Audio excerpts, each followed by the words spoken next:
sampai dia bisa mengumpulkan 1000 kitab. La takunu mustahidan li rahmatillah ta'ala illa billah. Maka ketahuilah bahwasanya 1000 tahun kau belajar dengan 100 tahun kau belajar dengan 1000 kitab yang kau pakai untuk belajar itu tidak akan mungkin itu menjadi sesuatu hal yang menjadikan kau siap untuk mendapatkan rahmat Allah Subhanahu wa taala kecuali kamu amalkan ilmu yang kamu ketahui. Sebab nggak bakalan mungkin seperti yang dimana kemarin di Barat ada seseorang pemberani yang masuk ke hutan dengan persenjataan lengkap, tapi ketika dihadang oleh singa, macan dan lain sebagainya, senjata-senjata yang dia bawa secanggih apapun kalau kemudian nggak dipakai untuk melawan singa atau macan tersebut nggak bakalan mungkin kemudian dia mampu atau selamat dari serangan singa atau macan tersebut. Model sama kayak kita, 100 tahun kita belajar, wah itu waktu yang lama, bahkan umur kita sendiri belum nyampe 100 tahun. Karena umat Nabi Muhammad SAW ini umurnya itu rata-rata antara 60 sampai 70. Nah ini sampai katakanlah dapat bonus dari Allah Subhanahu wa taala. Dia sampai bisa belajar dengan waktu pelajaran yang dia pakai untuk dari umur itu 100 tahun. Artinya dia punya umur lebih dari 100. Lalu yang dia pelajari dari 1000 kitab, tapi kemudian dari 1000 kitab yang dia pakai atau yang dia pelajari tidak ada satupun ilmu yang dia amalkan. Tetap saja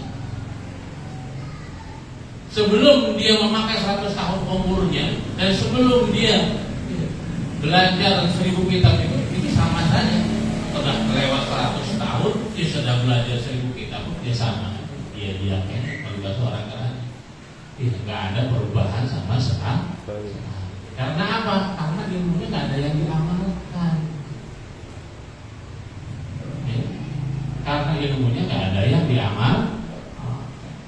Bahkan Allah Subhanahu wa taala sendiri di dalam firman-Nya mengatakan wa alaysa lil insani illa ma sa'a. Bahwasanya manusia itu tidak akan bisa mendapatkan sesuatu hal untuk dirinya kecuali apa yang dia usahakan. Ayat yang tadi dibaca itu adalah satu ayat yang sering dibawa oleh para dai-dai di dalam permasalahan masalah bagaimana si mayit itu mendapatkan sesuatu pahala dari hal-hal yang dia kerjakan sebelum dia meninggal. Waalaikumsalam. Misalnya dia datang silaturahmi,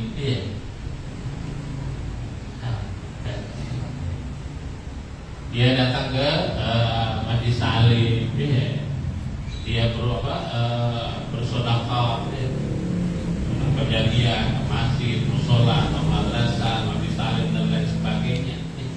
Maka kemudian ketika dia wafat si hamba tersebut, maka apa yang dia dapatkan dari amal-amal perbuatan itu memang ada yang dia dapatkan sesuai dengan ketika dia masih hidup. Tapi ada pahala yang terus mengalir. Di antara yang tetap mengalir itu adalah apa? Yang tadi dia usahakan. Dari silaturahmi, misalnya ke pengajian, atau pertemanan. Kan ada ya bahasanya, mungkin kita sendiri pasti ngalamin, ada sendiri sering ngalamin. Ada seseorang yang teman kental kita sudah wafat. Kita lagi doa itu pasti diingatkan, pulang. Secara otomatis kita doakan dia bahkan kemudian membacakan surat Al-Fatihah buat itu dari usahanya si mayit atau teman kita yang silaturahmi dengan teman-teman. Bangunan silaturahmi yang dia bangun ketika dia masih hidup itu tetap memberikan pahala bagi dia walaupun dia sudah wafat. Sama begitu juga sedekah jariyah yang dia berikan ke masjid, yang kemudian di masjid dipakai untuk bangunan atau ke musola atau ke majlis taklim dan lain sebagainya. Maka selama musola, masjid dan majlis taklim tersebut berdiri dipakai, maka pahala tetap mengalir kepada si mayit walaupun dia sudah wafat. Maka begitu juga di dalam hal usaha kita gak bakal mungkin ilmu itu bisa menjadikan sesuatu yang bermanfaat buat kita kalau kemudian kita gak amalkan.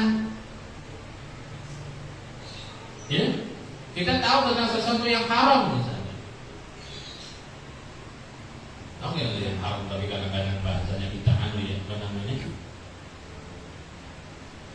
Kayak orang apa? Tahu, tapi tetap dilakuin gitu.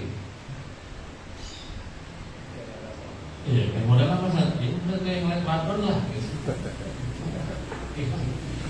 Ya sebenarnya ngeliat yang bukan mahram itu dalam hukum Islam itu ngeliat boleh itu kalau lagi dagang. Ya, siapa? Emok, ya. Nggak apa-apa ngeliat.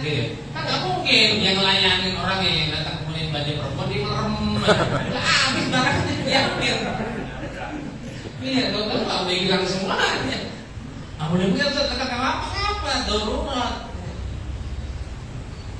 Kemudian dalam rangka menasihati, kan nggak mungkin kita nasihati, kemudian nasihatnya dia diem merem gitu. Pokoknya udah, bisa kenapa? Ya kan, sakit mata. Termasuk juga melihat ketika nanti hitbah atau khitbah, kelamar. Jadi kalau misalnya orang yang dalam kamar sudah calonnya ini disuka apa enggak? Wah kurang kan? Gitu. Nah nggak jadi itu. Tapi boleh kan? Boleh kuliah. Nah kita, kan itu aja Nabi yang boleh dalam rangka melihat secara darurat. Itu hanya itu saja. Yang lain kan enggak. Tapi kelakuan kita bolehlah enggak gitu ya. Pas lagi bukan model kayak begitu berarti bukan darurat dan itu nggak boleh bagi kita untuk melihat. Tapi agama masih memberikan toleransi. Apa itu? Ketika terlihat sekali, maka itu mencuci buat kita. Tapi kalau kemudian terlihat jadi 2 kali, maka itu jadi dosa buat kita. La kalaqula wa alaika sa'id dalam sebuah hadis Nabi Muhammad SAW. Jadi kalau misalnya kayak gini nih, nah gitu. Terus kalian 2 kali, nah itu dosa. Sampai akhirnya kemudian jadi ngambil jalan keluar gimana jadinya? Jadi kalau misalnya ngeliat terus ya, udah bareng-bareng itu dosa itu. Lalu kan 1 kali gitu. Tapi terus menerus. Jadi cuma 1 kan? Lah tetap saja dosa. Karena kita melihat sesuatu yang bukan orang yang bukan Nah yang kayak begitu, baik. Kalau bikin nafsu iya dosa. Coba kalau di TV itu kan bukan anunya apa namanya? Kalau kata guru kami yang bisa ketahui di TV itu kan sebenarnya bukan apa gambar orang yang langsungnya, tapi hanya apa? Ilustrasi. Apa sih kalau bahasa seperti apa? Tabungnya itu segala macam. Jadi bukan dari orang itu sendiri. Kecuali kalau kemudian dia lagi ngeliat dari gitu ngetes gitu ya. Paham deh, ngecas yang mana ya? Yang atas bukan yang atas ngecas yang bawah. Dosa kayak gitu. Jangan gitu, iya. Ngeliat lubang pintu gitu ya. Lubang pintu itu, ngeliat lubang pintu. Iya. Terus sange, ngeliat lubang pintu sange. Dosa itu ngeliat lubang pintu. Ada yang merasa kayak begitu. Dosa tetap dosa. Ngeliat lubang pintu, walaupun lubang pintu. Kenapa itu nafsu kan begitu? Ya. Nah itulah. Ya. Maka soal hal yang menjadi sama ketika kita dalam masalah kan kita mau menuntut ilmu tapi kemudian nggak diamalkan. Ya. Maka dibilang faman kana yarju liqa'a rabbih falyamal amalan shalihan. Di dalam ayat disebut barang siapa yang ingin berharap bertemu dengan Tuhannya, artinya mendapatkan pahala, lalu mampu melihat Allah Subhanahu wa taala, bertemu dengan Allah Subhanahu wa taala, falyamal amalan shalihan. Dia beramal saleh. Nah, amal saleh itu kan nggak mungkin serta-merta ada gitu. Nah, kita bahasnya begini, kalau misalnya kita jadi ukuran begini dah nih. Imam Syafi'i itu dari saking hebatnya Imam Syafi'i. Jadi kalau misalnya melihat mutalaah kitab di sebelah yang kanannya, di sebelah kirinya ini ditutup. Tahu kenapa? Kan? Satu arah. So kalau misalnya dua-duanya langsung hafal. Jadi ngeliat ini nih, terus ngeliat yang gini, ini langsung hafal nih. 2 lembar gini, Ya, satu ini satu itu langsung hafal beliau. Maka kemudian beliau menghafal ini yang itu tuh. Ya. Maka nanti ngapalinnya barang, ya berarti nanti setelah ini. Nah, Imam Syafi'i dengan yang begitu pintarnya sampai melihat satu kali melihat sudah bisa hafal dalam pikiran beliau, dengan ilmunya yang sedemikian sampai akhirnya kemudian beliau menjadi ya, Imamul Mazhab. Itu ada satu syairnya yang menampakkan bahwasannya beliau ketika bertambah ilmu beliau itu makin tahu bahwasannya beliau masih bodoh. Kullama zatu ilman zada ilmi bidahli. Kullama zatu ilman, maka ketika aku bertambah ilmu. Jadi kalau satu kita nggak tahu tentang A misalnya, tahunya udah tentang B. Tiba-tiba kita tahu tentang A, berarti kita bertambah nggak ilmunya? Tahu. Yang tadi cuma tahu B, akhirnya tahu. Nah, kata Imam Syafi'i, hal yang begitu itu beliau rasa zada ilmi bidahli. Makin aku menyadari bahwa aku masih bodoh. Nah, kalau Imam Syafi'i yang model kayak begitu masih bodoh, terus apa lagi kita? Gitu. Imamul Mazhab aja yang model kayak begitu, yang mazhabnya itu tersebar seluruh Indonesia dan penganutnya banyak gitu. Masih merasa model kayak begitu, kemudian kita. Nah, kita kemudian pasti banyak hal-hal yang kita nggak ketahui. Tapi kemudian yang jadi soal, apakah kemudian dari banyak hal yang kita ketahui, apakah itu sudah jadi apa yang kita pelajari atau kita amalkan? Wudu, ya. Jadi coba dari akal wudu, kira-kira, kuping itu termasuk rukun wudu bukan? Rukun. Kuping enggak. Hah? Termasuk rukun wudu bukan? Bukan. Tapi justru kita kebanyakan apa? Kupingnya diperhatiin, tapi membasuh sebagian kepalanya yang sebenarnya itu rukun justru malah dilalaikan. Iya betul. Ya. Banyak kita kayak begitu di kuping, udah kayak apa namanya? Ya, kayak model kuping kalau misalnya kulitnya bisa dikeluarin gitu. Dan saking apa? Saking sungguh-sungguhnya di dalam masalah membersihkan kuping. Tapi yang ini nih, nah ini ya, membasuh sebagai kepala itu ada rukun itu. Jadi sebenarnya dalam perhatian seharusnya ini lebih dulu diperhatikan, artinya lebih mendalam diperhatikan dibanding ini. Ini pun nggak dilakukan juga nggak apa. Makanya para ulama kita kalau dalam membasuh apa sebagian kepala itu maksudnya bukan model kayak kita gitu ya.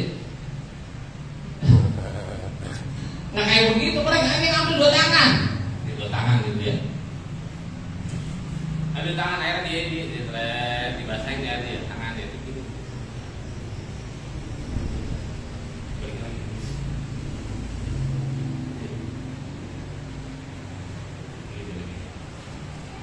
Ingat masing-masing ya. Airnya baru, artinya ngambil yang untuk yang kedua kali airnya baru lagi, bukannya air yang pertama. Karena apa? Itu takmim. Artinya takmim, bahasanya takmim itu menyeluruhkan, dan menyeluruhkan itu termasuk dari hal yang sunnah. Tapi bagi mereka dalam hal yang kayak gitu, mereka tetap melaksanakannya karena apa? Amalan biilmihi, mengamalkan ilmu mereka.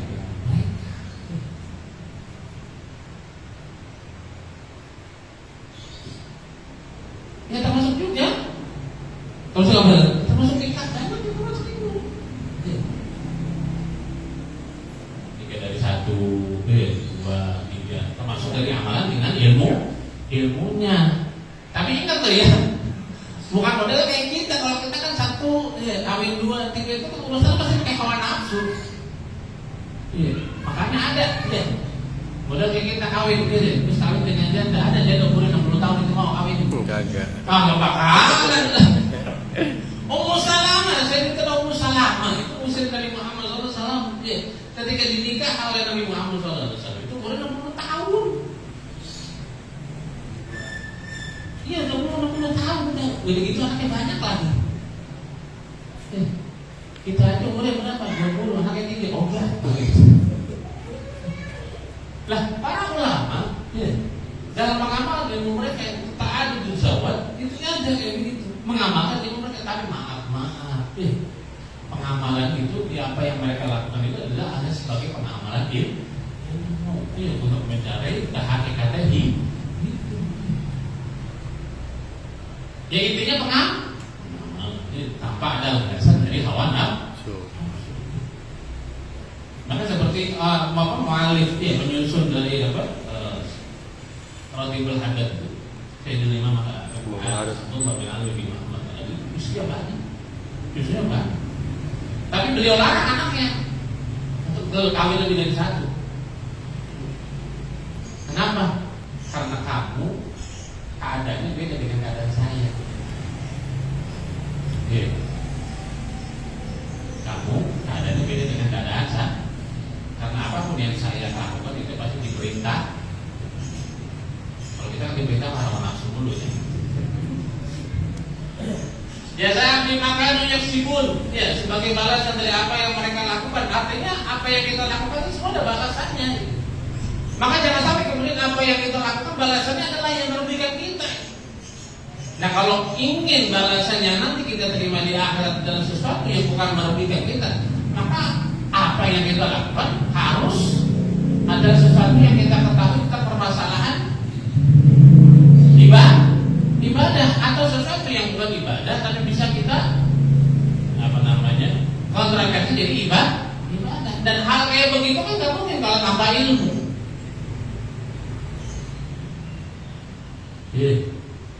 Wudu, gimana wudu yang benar? Sholat, bagaimana sholat yang benar? Ya, kemudian sholatnya baik dan benar dan menghasilkan pahala buat dirinya. Karena apa? Mulai dari wudunya juga udah benar. Lalu yang bukan ibadah kayak makan, minum, kan bukan ibadah. Hal yang mubah saja. Ente nggak makan nggak minum juga nggak apa-apa. Kecuali kalau lagi buka puasa kan harus tidak. Nggak mungkin ente nggak buka puasa. Karena mau buka puasa harus begitu soal nggak boleh, karena itu jadi wisol nantinya dan itu diharamkan. Tahu puasa wisol? Puasa mati gini nggak boleh, nggak boleh mana ya? Puasa nyambung itu nggak boleh. Ya? Diniatin ibadah, makan dan minumnya jadi ibadah dan itu nggak mungkin kecuali kalau pakai ilmu. Nah termasuk juga kalau di dalam satu hadis Nabi di dalam kitab Arba'in An-Nawawiyah itu orang mau niati sesuatu untuk berbuat baik, dia lakukan. Niatnya yang pertama itu jadi satu hasanah ditulis oleh malaikat. Baru nih, ketika dilaksanakan, maka pelaksanaan dari kebaikan yang dia lakukan tersebut, itu bertambah menjadi dia kan mendapatkan 10 pahala yang dilipatkan oleh Allah Subhanahu Wa Taala jadi 700 sampai kemudian lipat gandanya dia nggak bisa dihitung oleh kita sendiri. Tapi uniknya dan begitu rahmatnya Allah Subhanahu Wa Taala sayangnya kepada umat Nabi Muhammad SAW, kita kalau kemudian niat jelek, niat pengen berbuat jelek, tapi kemudian ketika niat berbuat jelek itu nggak kita lakukan perbuatan jelek tersebut, urung. Pas ngomong gitu ya, melihat mau nyamper kotak amal, mau nyamper kotak amal di musola gitu. Akhirnya dia ngelihat tulisan lafzul jalalah Allah Subhanahu Wa Taala. Nah kalau Allah Subhanahu Wa Taala itu aja begitu menakutkan tulisannya bagi aku, ketika aku berbuat dosa, padahal Allah Subhanahu Wa Taala itu bukan itu, tapi yang dia dan itu Allah Maha Melihat. Berarti kalau apa yang aku lakukan pasti Allah lihat. Maka dia nggak jadi. Nah nggak jadinya dia, walaupun dia berbuat tadi niat berbuat jelek, itu dapat satu pahala. Dapat satu pahala.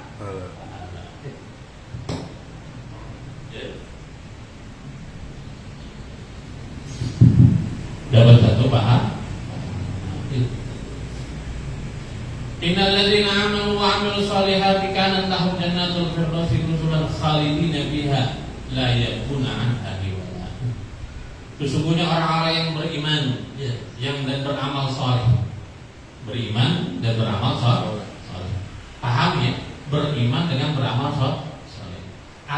kalau ada orang beramal soleh, berbuat kebaikan, tapi nggak beriman, maaf, itu pembahasan lain lagi. Model kayak kita, ya. Jadi sekolah SMP atau SMA tadi di mana? Di mana? Kalau Itihad masih ada nggak? Madrasah Itihad. Ya. Terus sekolahan, ya SD-nya dah, ya sampingnya. Kita tiap hari, ya duduk di situ, ikutin pelajaran, ya, yang diajarkan oleh guru-guru yang ngajar di DC tersebut. Ketika ulangan kita ngikut, ngikut. Pas ulangan selesai, ya, kita minta ijazah. Nah kata gurunya, kamu lalu terdaftar jadi murid atau kagak? Gitu. Nah enggak, saya nggak daftar, tapi saya ikut pelajaran, saya ikut ujian. Lah, bagaimana itu mau jadi lulus naik kelas 1 ke kelas 2 kalau kemudian dari awal kita nggak pernah daftar, walaupun kita ikut ujian. Karena apa? Kita nggak pernah daftar. Artinya status itu bukan status orang murid resmi dari sekolah tersebut. Nah sama orang berbuat baik, siapa pun bisa berbuat baik. Penggerak dari hati seseorang ini dalam dirinya, dia beriman kepada Allah atau nggak beriman kepada Allah, tetap pasti ada niat untuk dia berbuat baik. Tapi maaf kalau kemudian dia nggak pernah beriman kepada Allah, beriman kepada Nabi dan mengakui bahwa Nabi adalah nabinya, ya Allah adalah Tuhannya. Kalau berbuat baik pengen masuk surga, sesuai bagaimana umat Islam, nanti dulu. Nanti nggak pernah daftar awalnya. Bagaimana ente mau masuk sedangkan ente nggak pernah daftar? Daftar apa maksudnya daftar? Nggak pernah mengucapkan 2 kalimat syahadat sebagai tanda ente masuk Islam. Maka didahului amanu, orang-orang yang beriman apa? Mengakui bahwa Allah Subhanahu wa Tuhannya, mengakui bahwa Nabi Muhammad SAW adalah nabinya. Wa amilus sholihat. Lalu dia berbuat baik. Udah daftar, ikut pelajaran, ikut ujian. Ya, kalau nilainya bagus bisa naik ke kelas. Karena apa? Murid sah statusnya. Nah ini daftar kagak ngikut aja. Sampai mau ujian, ya, pas lagi itu mau lulus juga nggak bisa. Karena statusnya masih belum resmi. Apa yang dapat mereka? Kan lahum jannatul firdaus. Bagi mereka adalah jannatul firdaus. Nuzulan, pemberian dari Allah Subhanahu wa taala, khalidina fiha, yang mana mereka abadi kekal di dalamnya, la yakuna anhi wala, yang enggak mau berubah. Maksudnya pengen didiem tempat situ aja.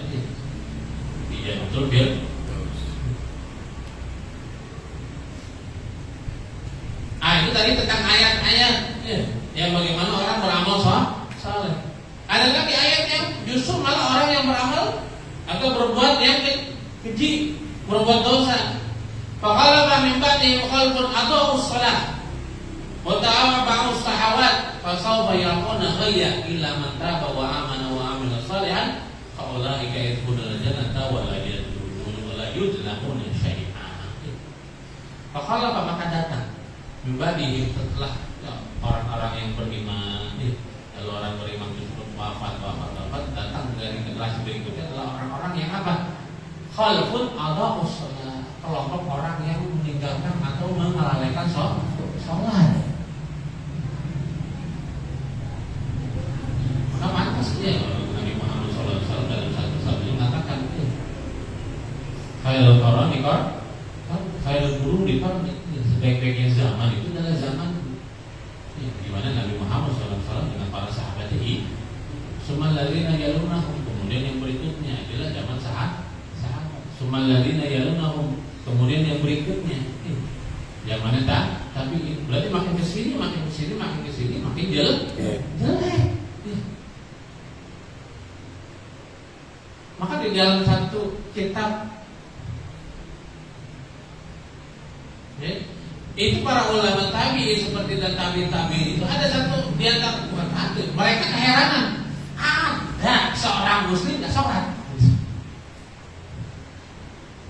Ada ya orang muslim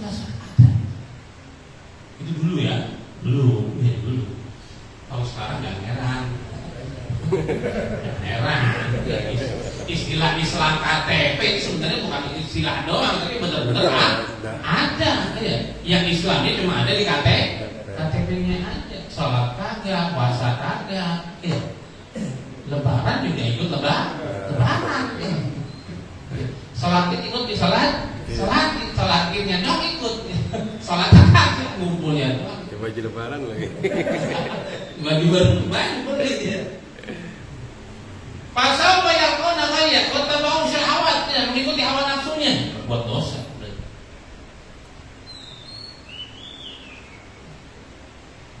Ya maka dalam apa?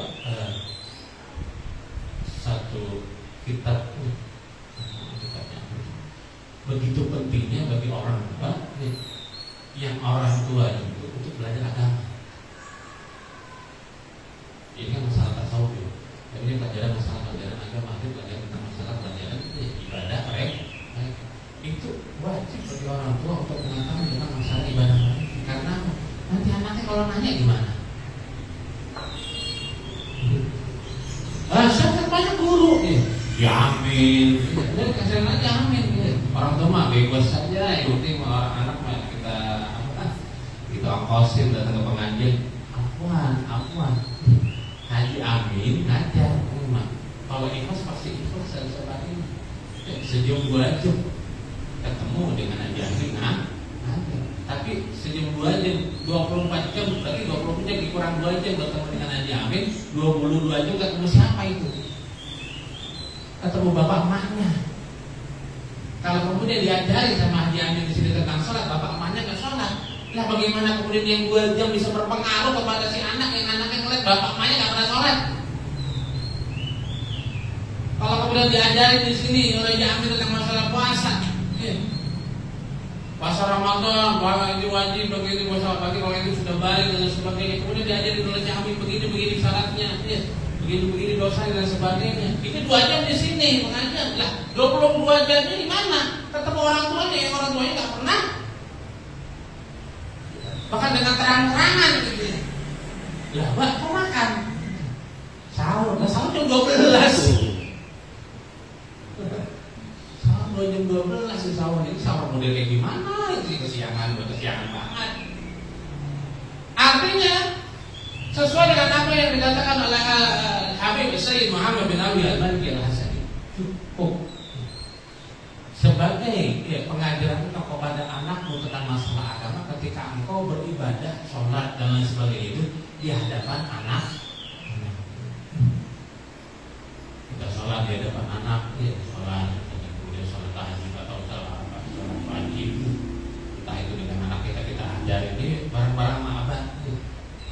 Sholat maghrib, ya orang bapaknya sholat maghrib juga kemudian laporannya salah semuanya. Anaknya kan bapak mau baca Quran udah kayak begini. Ya nggak apa-apa kan. Tapi mempraktekkan kepada anak bahwa bapaknya sama, pengen juga seperti dia. Maka kemudian ketika bapaknya nggak mampu, anaknya di sini diajarkan oleh orang lain berpuasa dan begitu seterusnya. Ya kalau misalnya mulai kayak begitu, kemudian si anak udah kayak gimana? Nggak bakalan pengaruh. Kalau guru udah berusaha keras, anak berusaha keras, tapi orang tua tidak berusaha apa-apa, nggak bisa. Kalau pendidikan bagi Indonesia itu modalnya kayak segitiga sama kaki. Orang tua, anak, guru dengan orang tua biasa mau begitu masing-masing. Lah ketika kemudian mereka nggak pernah dapat ajaran dari orang tua mereka, atau sholat, mereka laraikan sholat. Atau syahwat, ikuti hawa nafsu, berbuat dosa dan sebagainya. Waliyadzubillah. Pasal ya kau nak ya, maka mereka mendapatkan apa? Dosa berarti mendapatkan siksa. Illa man kecuali orang yang bertobat, wa aman, lalu beriman. Artinya memperbaharui keimanan mereka dengan bertobat tersebut. Wa amila sholihan, lalu diikuti dengan beramal saleh. Faulaika yadkhuluna jannata wa la yuzlamuna syai'a. Maka mereka adalah orang-orang yang pasti akan masuk dalam surga dan tidak pernah dizalimi sedikit pun. Apa yang diajarkan oleh Imam Ghazali kepada kita bahwasanya amal kita adalah sesuatu hal yang kita lakukan di dunia. Yang kita lakukan, kalau kemudian yang kita lakukan itu berbuat baik atau perbuatan baik, dan perbuatan baik disebut didasari dengan ilmu yang kita tuntut, yang kita ketahui, baru sama aja kita melakukan kebaikan, dan kebaikan tersebut juga sebagai pengamalan dari ilmu kita.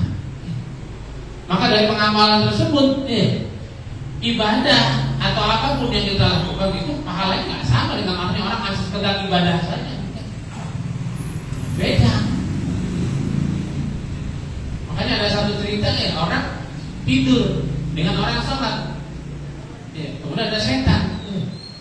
Yang setannya kemudian kelihatan sama manusia. Terus katanya kenapa yang menggoda itu? Karena takut. Kenapa takut? Takut sama orang yang sholat? Bukan. Takut sama orang yang lagi tidur. Kenapa? Karena yang tidur orang alim, sedangkan yang sholat bukan orang sampai sebegitu takutnya. Karena apa? Ketika mereka berbuat, bangun beramal sholat, maka amal sholatnya pasti didasari oleh ilmu mereka.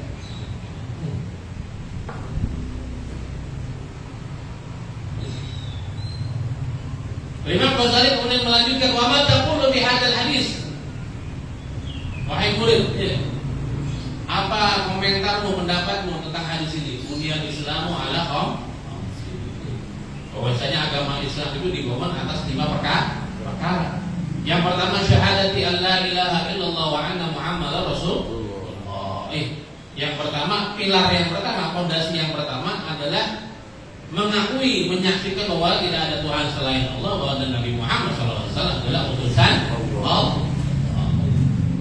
Lalu fondasi yang kedua adalah iqamis shalah. Iqamis shalah. Kalau bahasa kita iqamis shalah itu menunaikan apa? Menegakkan shalah. Wa itai zakat, menunaikan zakat. Wa shaum Ramadan, dan berpuasa bulan Ramadan. Wa hajjul baiti liman istata ilaihi sabila. Dan berhaji yang kelima, fondasi yang kelima adalah berhaji bagi orang yang mampu untuk melaksanakan. Masing-masing kan butuh keilmuan, ada pengetahuannya. Bagaimana kalau kemudian kita bersyahadat tapi syahadat kita nggak sah? Coba syahadat nggak sah gimana? Memisahkan antara syahadat Allah ilaha illallah dengan Muhammad Rasulullah. Bukan salah mu'alafnya, bukan salah orang yang memasukkan Islamnya. Karena bahasanya dia apa yang dia pakai di dalam mengislamkan itu tidak dipakai dengan ilmu. Maka nggak bisa. Kalau asyhadu an la ilaha illallah, udah.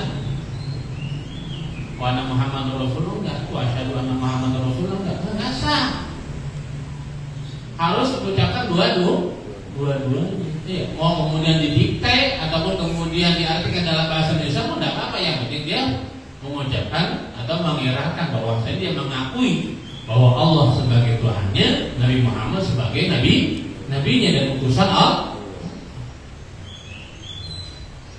Perlu ilmu buat saya bukan buat mu'alaf saja, tapi bagi yang mau mengislam. Termasuk juga kalau misalnya setelah kemudian syahadat harus mandi. Bagi yang islami bukan malapnya. Kadang-kadang kita gitu ya, masuk Islam ini suruh mandi belum gitu. Mandi gitu. Tapi kalau misalnya kemudian syahadat dulu ya nggak apa-apa, syahadat dulu.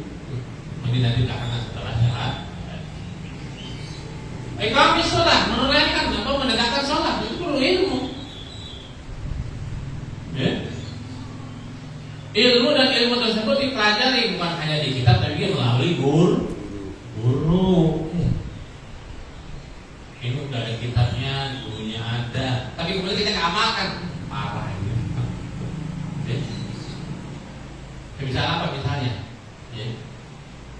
Kita banyak dalam hal-hal masalah ibadah itu, yang sebenarnya kalau ini nggak perlu dipersisihkan lah. Nggak mesti harus jadi bahan yang meruncing hingga kemudian menjadi perbedaan, yang menjadi perbedaan yang membuat kita jadi musuh satu dengan umat Islam yang lainnya. Kayak kunut dari dulu, aduh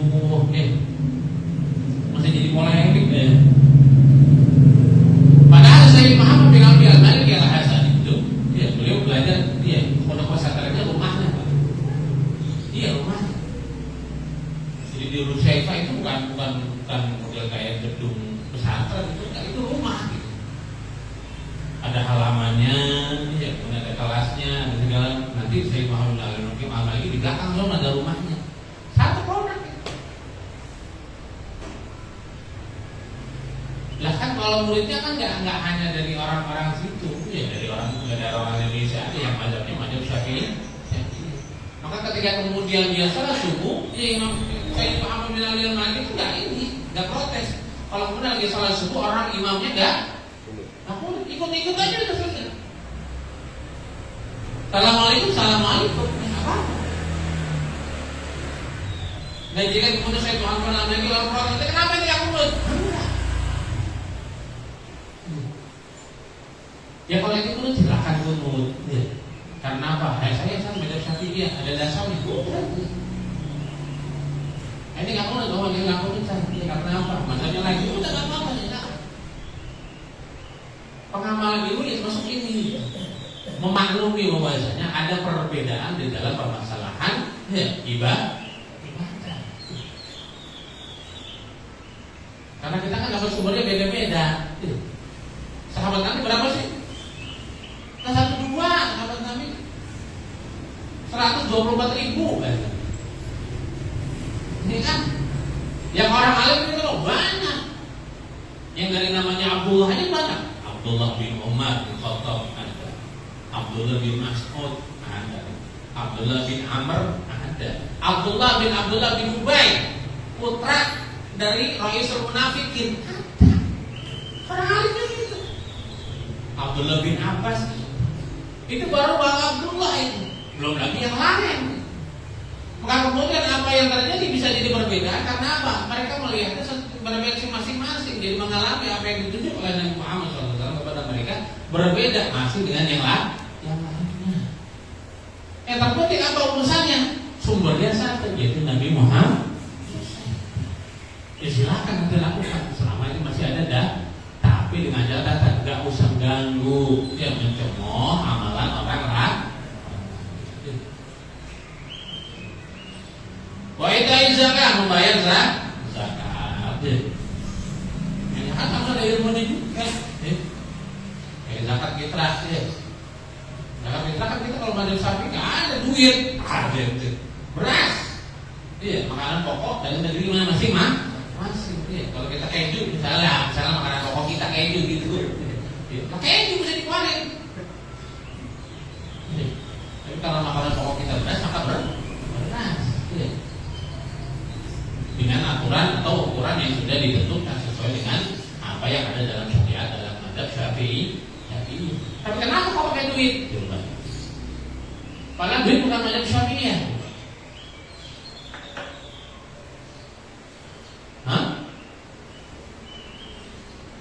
Karena mazhab yang lain mereka mengatakan kalau misalnya lagi tahun lagi Idul Fitri, beras pasti ada. Beras pasti ada. Tapi yang buat lain kan nggak mungkin. Ya. Beli baju pakai beras bisa nggak? Keramaian lagi kita pakai beras ya. Beras zakat. Beras kan bisa dijual, iya kalau ada yang membeli. Kalau masing-masing udah ada pakai beras, maka kenapa pakai duit itu dipakai dalam mazhab yang lain, tapi kemudian dipakai di sini untuk apa? Karena untuk pemaslahatan umat. Ya. Orang yang lagi dapat dikit itu kan dibutuhnya apa sih? Duit mas. Beras ya, ini untuk makan doang. Tapi kalau misalnya duit kan bisa, ya hanya untuk beras saja bisa, untuk lauknya bisa. Bahkan untuk beli baju takwa ya, toko Haji Amin bisa gitu. Maka lebih serbaguna, maka dipakailah untuk yang lebih serbaguna. Ini untuk apa? Kemaslahatan umum ya, puasa bulan Ramadan. Puasa Ramadan ya, masing-masing beda ya. Karena memang perbedaan dari waktu ya. Di Rusia itu puasanya 22 jam. Di Rusia. Ya alhamdulillah kita berapa sih? Hah? 14 ya? 14 atau 12 sih? 14 ya, pagi 14 ya. Jam 4 ke jam 4, jam 5 kurang ya, kurang berapa gitu ya. Jam 4 lewat 37 kalau nggak salah gitu. Itu imsak nggak azan berarti ya. Nanti buka-bukanya kita jam 6 kurang. Ya, 14. Nah kalau di Rusia itu 22 jam. Begitu makan langsung sahur. Iya, buka langsung sahur. Iya. Berarti sisanya berapa jam dari 22 jam? 2 jam, berarti 2 jam. Lagi buka, salat. Ya, tarawih. Tarawihnya enggak ya? Iya, kalau tarawih sholat bisa langsung. Iya. Sahur ya bisa sholat tuh subuh. Allah. Gimana setelah itu? Ya udah pindah aja. Nyanyi Atau pindah ke Argentina. Argentina, ya. Argentina cuma 10 jam. Lebih cepat lagi dibanding Indonesia, cuma 10 jam. Bahkan cuma 10 jam. Enak kan? Hah? Dikit waktunya. Lah ada lagi pengalaman orang. Ya, karena memang mau masing-masing beda-beda. Jadi di Indonesia dia sahur. Selesai sejam 2 jam setelah sahur, satu dia pergi keluar negeri. Pas keluar negeri, di tempat itu, setelah sampai ke tempatnya tahu nggak? Sampai ke tempat keluar negeri yang dia tuju, di negeri yang dia tuju, itu 2 jam lagi mau buka.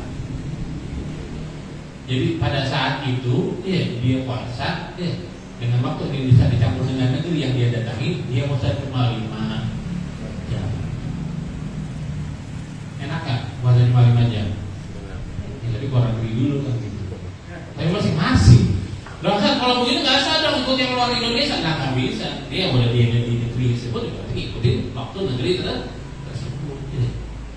Itu kan perlu ilmu. Nah kalau dari Indonesia, gimana? Ikutin dari Indonesia, lah ntar buka-bukanya pas imsak. Imsaknya negeri tersebut. Wa hajjul baiti liman istata'a ilaihi sabila, termasuk juga haji itu perlu ilmu. Ya. Bukan hanya masalah apa yang akan kita lakukan di haji, ya. Bukan hanya itu. Itu penting banget sebab namanya haji itu rukun beda dengan wajib. Arkanul haji dengan wajibatul haji beda. Ya. Artinya ada sesuatu yang kalau kewajiban kita bisa tinggalkan bisa. Ada apa namanya istilahnya? Damnya apa? Niat apa damnya? Apa? Aparat ya, aparatnya, damnya. Kayak denda gitu. Kalau rukun nggak bisa itu. Ditinggalkan tidak sah ibadah hajinya. Tapi ilmu itu bukan hanya masalah itu saja, tapi bagaimana kalau kemudian duit yang kita pakai ini kita pakai duitnya untuk yang gimana? Pentingan mana duit itu kalau misalnya dipakai buat haji dengan buat hidup kita gitu. Karena ada orang yang mampu karena apa? Pas dia punya duit ada. Tapi kemudian anaknya gagal tolak.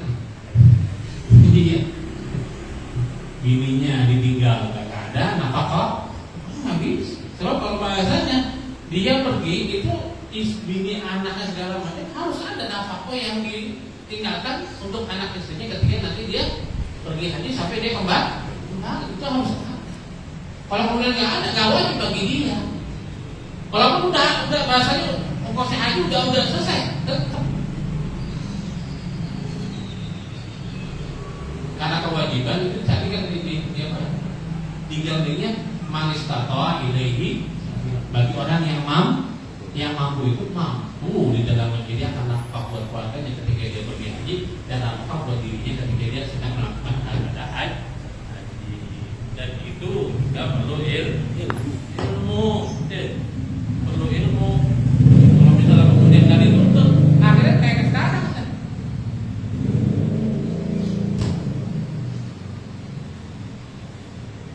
Kayak sekarang apa?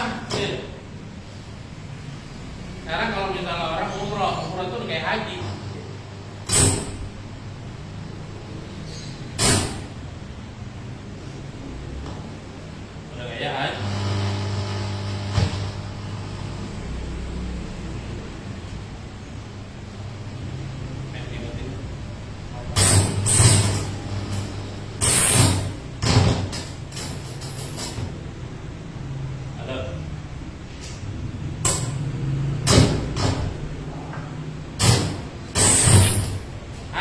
ya. Umroh seperti haji. Jadi seolah-olah kalau dia melakukan umroh berarti dia sudah haji. Lah bedanya beda. Kalau umroh itu umroh ya hanya sekedar jadi datang, ya. Pakai apa namanya, pakaian berihram, ya. Setelah berihram, itu apa?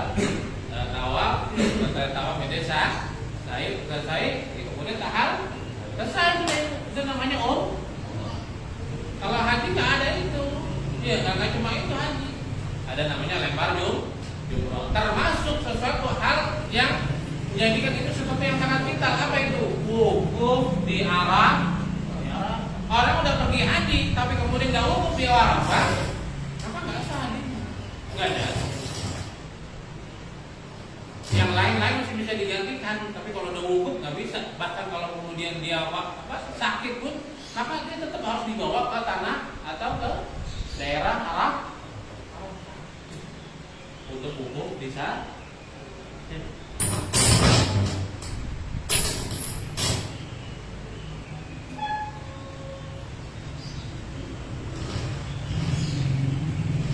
Nah ini juga perlu apa namanya, kalau bahas tanya ayuhal walad itu adalah sesuatu kitab yang ditulis oleh Imam Ghazali untuk si murid bisa mengetahui ilmu yang manfaat buat dirinya atau yang tidak. Maka begitu juga sama dengan mempelajari ini, kita sedikit demi sedikit, walaupun nggak sesuai dengan apa yang Ghazali, kita jadi bahasa orang yang menangkapnya seperti apa yang ditangkapnya oleh muridnya Imam Ghazali, maka insya Allah kita sedikit demi sedikit kita mengerti. Nah, sedikit demi sedikit itu maka mulailah kita mengamalkannya masing-masing. Ya, mudah-mudahan apa yang kita pelajari sedikit, tapi insya Allah kita bisa amalkan dan bermanfaat buat kehidupan kita, hingga kemudian menjadi perbaikan dari amal soleh kita, hingga menjadi lebih baik dari sebelumnya.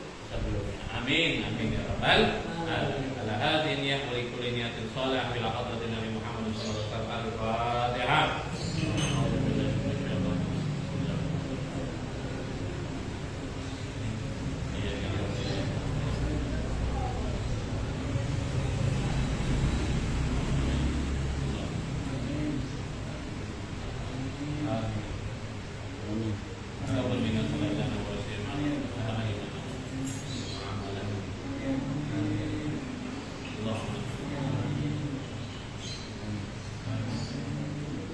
Alhamdulillah.